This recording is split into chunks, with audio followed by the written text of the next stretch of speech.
Hi hello friends, ಎಲ್ಲರಿಗೂ ನಮಸ್ಕಾರ. ರೇಖಾ ಅಡುಗೆ ಚಾನಲ್ಗೆ ಸ್ವಾಗತ. ನೀವೇನಾದರೂ ನನ್ನ ಚಾನಲ್ ಹೊಸ್ದಾಗಿ ನೋಡ್ತಾ ಇದ್ದರೆ ಪ್ಲೀಸ್ ಸಬ್ಸ್ಕ್ರೈಬ್ ಮಾಡ್ಕೊಳ್ಳಿ, ಹಾಗೆ ಪಕ್ಕದಲ್ಲಿರೋ ಬೆಲ್ಲೈಕನ್ ಕೂಡ ಕ್ಲಿಕ್ ಮಾಡ್ಕೊಳ್ಳಿ. ಇವತ್ತು ನಾನು ಮಾಡ್ತಾ ಇರೋಂಥ ರೆಸಿಪಿ ಬಂದ್ಬಿಟ್ಟು ಈ ಚಳಿಗಾಲಕ್ಕೆ ಒಂದು ಸೂಪರ್ ಆಗಿರೋಂಥ ಹೆಲ್ತಿ ರೆಸಿಪಿನೇ. ಅದೇನಪ್ಪ ಅಂದರೆ ವೆಜಿಟೇಬಲ್ ಸೂಪು. ಇದನ್ನು ಮಕ್ಕಳಿಗೆ ದೊಡ್ಡವ್ರಿಗೆ ಎಲ್ಲರಿಗೂ ಮಾಡಿಕೊಡ್ಬೋದು, ತುಂಬಾ ರುಚಿಯಾಗಿರುತ್ತೆ. ಇದಕ್ಕೆ ಬೇಕಾಗುವ ಇಂಗ್ರೀಡಿಯೆಂಟ್ಸ್ ನೋಡೋಣ. ಇಲ್ಲಿ ನಾನು ಎಲ್ಲ ಥರ ತರಕಾರಿ ತೆಗೆದಿಟ್ಕೊಂಡಿದ್ದೀನಿ. ಈ ಕಪ್ಪಲ್ಲಿ 1 ಕಪ್ ಆಗೋಷ್ಟು ಎಲೆಕೋಸನ್ನ ಚಿಕ್ಕ ಚಿಕ್ಕದಾಗಿ ಕಟ್ ಮಾಡಿದ್ದೀನಿ. ಎಲ್ಲ ತರಕಾರಿನೂ ಚಿಕ್ಕ ಚಿಕ್ಕದಾಗಿ ಕಟ್ ಮಾಡಿರೋದು. 1 ಈರುಳ್ಳಿ ಕಟ್ ಮಾಡಿರೋದು, 1 ಕ್ಯಾರೆಟ್ನ ಚಿಕ್ಕ ಚಿಕ್ಕದಾಗಿ ಕಟ್ ಮಾಡಿ ಇಟ್ಕೊಂಡಿದ್ದೀನಿ. 1 ಟೊಮೊಟೊ ತೊಗೊಂಡಿದ್ದೀನಿ, ಹುಳಿ ಟೊಮೊಟೊನೇ ತೊಗೊಂಡಿದ್ದೀನಿ. ಮತ್ತು ಈ ಕಪ್ಪಲ್ಲಿ 1 ಕಪ್ಪು ಹಸಿ ಬಟಾಣಿ ಇಲ್ಲ ಅಂದರೆ ಸ್ಕಿಪ್ ಮಾಡ್ಕೊಳ್ಳಿ, ಪರವಾಗಿಲ್ಲ. ಇಲ್ಲಿ ಸ್ವೀಟ್ ಕಾರ್ನ್ ತೊಗೊಂಡಿದ್ದೀನಿ, ಈ ಕಪ್ಪಲ್ಲಿ 1 ಕಪ್ಪು. ಮತ್ತು ಒಂದು 5 ಬೀನ್ಸ್ನ ಕಟ್ ಮಾಡಿ ಇಟ್ಕೊಂಡಿದ್ದೀನಿ. 1 ಪಲಾವ್ ಎಲೆ, ಒಂದು 5 ಬೆಳ್ಳುಳ್ಳಿ ಪೀಸ್ ಚಿಕ್ಕ ಚಿಕ್ಕದಾಗಿ ಕಟ್ ಮಾಡಿರೋದು, ಒಂದು ಅರ್ಧ ಇಂಚು ಶುಂಠಿನ ಚಿಕ್ಕ ಚಿಕ್ಕದಾಗಿ ಕಟ್ ಮಾಡಿ ಇಟ್ಕೊಂಡಿದ್ದೀನಿ.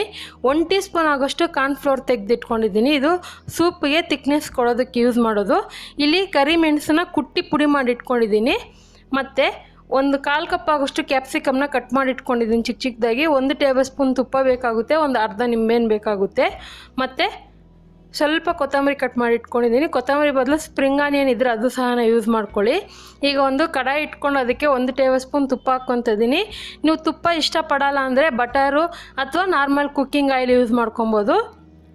ಈಗ ಇದಕ್ಕೆ 1 ಟೇಬಲ್ ಸ್ಪೂನ್ ತುಪ್ಪ ಹಾಕ್ಕೊಂಡ್ಮೇಲೆ ಬಿಸಿ ಆದಮೇಲೆ ಇದಕ್ಕೆ ಪಲಾವ್ ಎಲೆ ಹಾಕ್ಕೊತಾ ಇದ್ದೀನಿ.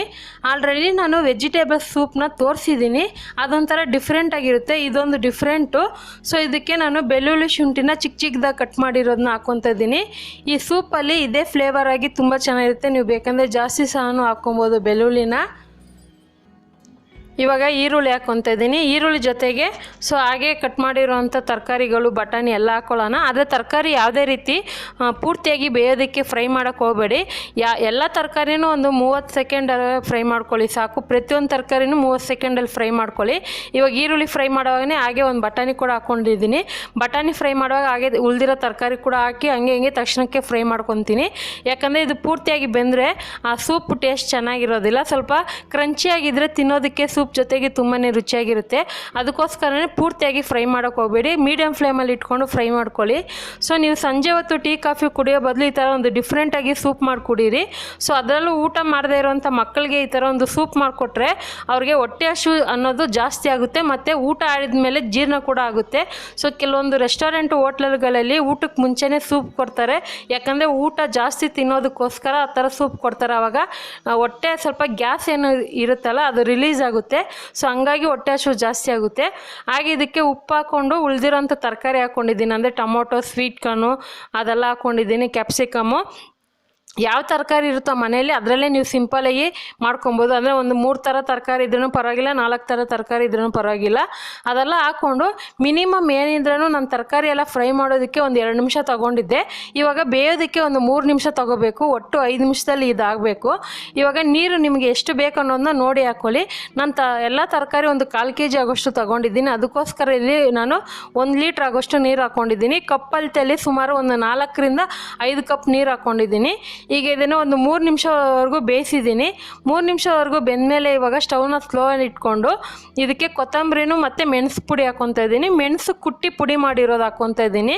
ನೀವು ಮೆಣಸು ಪುಡಿ ಇದೆ ಅದು ಸಹ ಹಾಕ್ಕೊಬೋದು, ಆದರೆ ಫ್ರೆಶ್ ಆಗಿರೋಂಥ ಮೆಣಸನ್ನ ಕುಟ್ಟಿ ಪುಡಿ ಮಾಡಿದ್ರೆ ಅದೊಂದು ಒಳ್ಳೆ ಫ್ಲೇವರ್ ಬರುತ್ತೆ.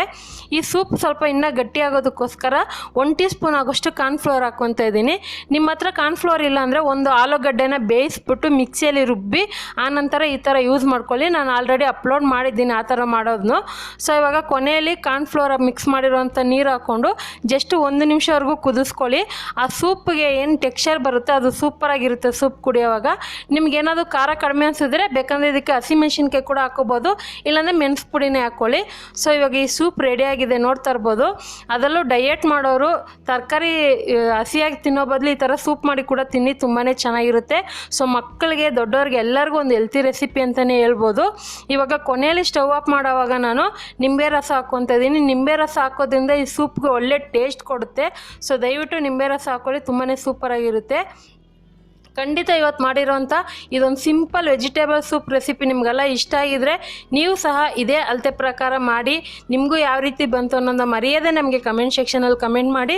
ಇಷ್ಟ ಆದರೆ ಒಂದು ಲೈಕ್ ಬಟನ್ ಕ್ಲಿಕ್ ಮಾಡಿ, ಇನ್ನೂ ಇಷ್ಟ ಆದರೆ ನಿಮ್ಮ ಫ್ಯಾಮಿಲಿ ಫ್ರೆಂಡ್ಸ್ಗೆ ಶೇರ್ ಮಾಡಿ. ಹೊಸಬರಾಗಿದ್ದರೆ ನನ್ನ ಚಾನಲ್ನ ಸಬ್ಸ್ಕ್ರೈಬ್ ಮಾಡಿಕೊಂಡು ಪಕ್ಕದಲ್ಲಿರೋ ನೋಟಿಫಿಕೇಷನ್ ಬೆಲ್ಲೈಕನ್ ಕೂಡ ಕ್ಲಿಕ್ ಮಾಡ್ಕೊಳ್ಳಿ. ಈ ವಿಡಿಯೋ ನೋಡಿದ್ದಕ್ಕಾಗಿ ಎಲ್ಲರಿಗೂ ಧನ್ಯವಾದಗಳು.